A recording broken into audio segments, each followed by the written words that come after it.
Você sabe o que significa ter tudo e perder tudo em um único dia? Eu sei. Eu sou Jó, e esta é a minha história. Eu era o homem mais rico e poderoso do Oriente.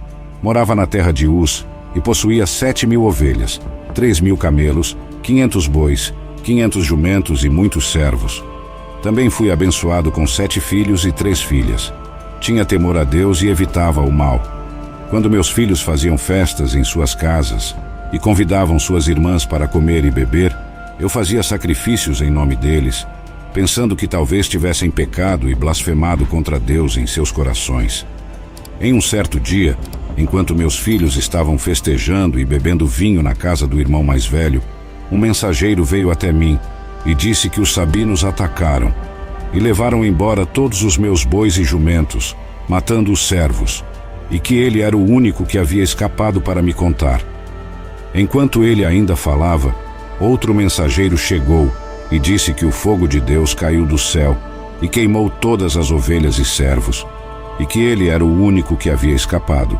E ainda enquanto ele falava, outro mensageiro veio e disse que os caldeus formaram 3 grupos de ataque e levaram embora todos os meus camelos, matando os servos, e que ele era o único que havia escapado. E mais uma vez, outro mensageiro veio até mim e disse que meus filhos e filhas estavam festejando e bebendo vinho na casa do irmão mais velho, quando um vento poderoso vindo do deserto derrubou a casa sobre eles, e todos morreram, e que ele era o único que havia escapado. Meu maior medo havia se concretizado. Peguei um pedaço de cerâmica quebrada e me raspei com ela enquanto estava sentado entre as cinzas. Minha própria esposa me disse: "Você ainda mantém a sua integridade? Amaldiçoe a Deus e morra." Foi isso que minha própria esposa me disse. Eu respondi: "Você está falando como uma mulher tola. Devemos aceitar o bem de Deus e não o mal. Em tudo isso, eu não culpei Deus. Eu não pequei com o que disse." Quando meus amigos Elifaz, Bildade e Zofar ouviram sobre todas as minhas aflições, eles se reuniram para me consolar. Todos eles eram mais velhos do que eu. Quando me viram de longe, mal me reconheceram. Eles começaram a chorar alto, rasgaram suas vestes e jogaram poeira em suas cabeças.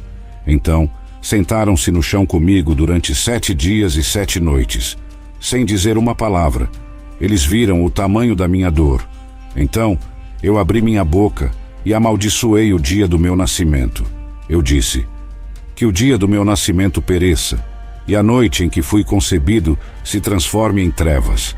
Que Deus acima não se importe com isso, e que nenhuma luz brilhe sobre ele."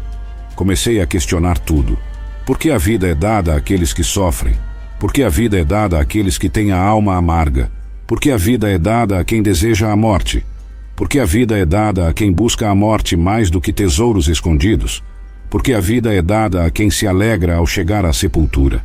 Por que a vida é dada a alguém que está perdido, preso por Deus? Minha comida diária se tornou suspiros e gemidos, como água. Meus maiores medos se tornaram realidade. Eu não tinha paz nem sossego. Eu só tinha tormento. Meu espírito estava quebrado e meus dias foram encurtados. A sepultura me esperava. Zombadores me cercavam e meus olhos se deparavam com hostilidade. Eu orei: "Dê-me um sinal, ó Deus, e eu responderei." Quem mais se disporia a ser meu fiador? Meus olhos se turvaram de tristeza e todo o meu corpo se tornou uma sombra. Meus dias passaram. Meus planos foram destruídos. Meus amigos Elifaz, Bildade e Zofar tentaram me consolar, mas seus conselhos só me trouxeram mais confusão. Eles acreditavam que eu estava sofrendo porque havia feito algo errado. Eles repetidamente me encorajavam a admitir meu erro e me arrepender para que Deus me abençoasse novamente. Elifaz concluiu que minha dor devia ser causada por algum pecado que eu havia cometido e recomendou que eu buscasse o favor de Deus. Bildade e Zofar concordaram que eu devia ter feito algo mal para provocar o juízo de Deus e argumentaram que eu deveria tentar me comportar de forma mais inocente. Eu me cansei deles. Eu disse que eles eram as únicas pessoas que importavam e que a sabedoria morreria com eles. Eu também tenho uma mente e não sou inferior a eles. Quem não sabe todas essas coisas? Eu me tornei motivo de riso entre meus amigos mesmo quando eu clamava a Deus e ele respondia. Fui ridicularizado, mesmo sendo justo e íntegro. Mas eu desejava falar com o Todo-Poderoso e argumentar o meu caso com Deus. No entanto, eles me caluniavam com mentiras, eram médicos inúteis. Se ao menos eles se calassem, seria sábio. Ouçam agora o meu argumento. Ouçam os meus argumentos. Vocês estão falando mal de Deus? Vocês estão falando falsidades em nome dele? Vocês estão defendendo Deus de forma parcial? Vocês estão lutando o caso de Deus? O que aconteceria se ele os examinasse? Vocês poderiam enganá-lo como enganam os mortais? Certamente ele os chamaria para prestar contas se vocês mostrassem parcialidade. Ele não os aterrorizaria com seu esplendor? Vocês não temeriam a sua presença? Eu respondi ao Senhor: eu sou indigno. Como posso responder a você? Coloco a mão sobre a minha boca. Falei uma vez, mas não tenho resposta. 2 vezes, mas não direi mais nada. O Senhor respondeu: você está tentando desacreditar a minha justiça para justificar a si mesmo? Você tem o poder de Deus? Sua voz pode trovejar como a dele. Se vista de glória e esplendor. Envolva-se em honra e majestade. Libere a fúria da sua ira. Olhe para todos os orgulhosos e os humilhe. Esmague os ímpios onde quer que estejam. Enterre-os todos no pó. Então, eu mesmo admitirei que a sua mão direita pode salvar você.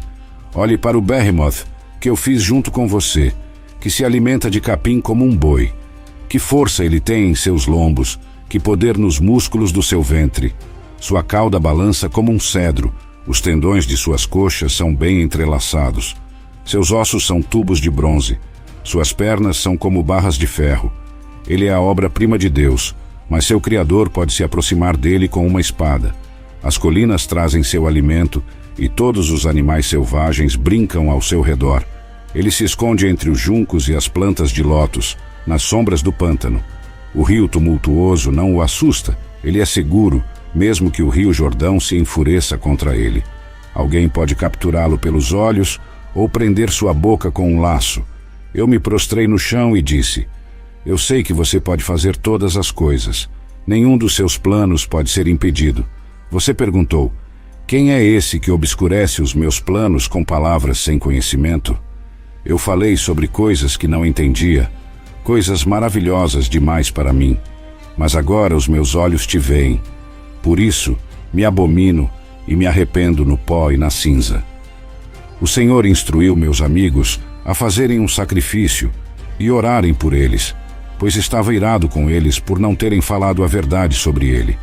Nas 2 vezes em que Deus falou comigo, foi durante uma tempestade. Fui lembrado por Deus de que Ele é o Criador de tudo.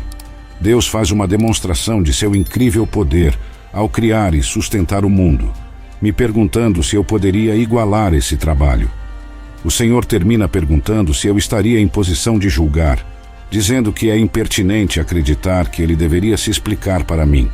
Como servo de Deus, me senti muito pequeno. Fui vindicado. Meus 3 amigos, por outro lado, foram severamente repreendidos por Deus. Ele diz que eles não falaram a verdade sobre mim. Eu orei por meus amigos e o Senhor restaurou minha fortuna e me deu o dobro do que eu tinha antes. Todos os meus irmãos e irmãs e todos que me conheciam vieram e comeram comigo em minha casa. Eles me consolaram e cada um me deu uma moeda de prata e um anel de ouro. Os dias de sofrimento e angústia ficaram para trás e a bênção de Deus estava sobre mim. Eu tinha 14.000 ovelhas, 6.000 camelos, 1.000 bois e 1.000 jumentos, tornando-me novamente um homem rico e próspero. Além disso, o Senhor abençoou minha vida pessoal. Eu tinha 7 filhos e 3 filhas, uma família amorosa que preenchia meu coração de alegria. No entanto, eu tinha aprendido humildemente com minha experiência de sofrimento. Eu reconheci que Deus é soberano e que suas formas são insondáveis. Eu havia falado de coisas que não entendia e me arrependi profundamente. Embora minhas perguntas ainda não tivessem sido totalmente respondidas, eu compreendi que não estava em posição de julgar ou exigir explicações de Deus.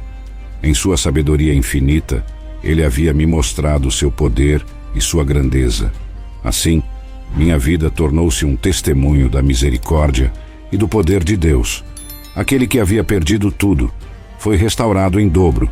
não apenas em riquezas materiais, mas também em fé e compreensão. Eu continuei a viver meus dias com gratidão e reverência pelo Senhor, aceitando sua vontade em todas as circunstâncias, confiando em sua sabedoria divina e na certeza de seu amor eterno. Meu nome é Jó, e essa é a minha história.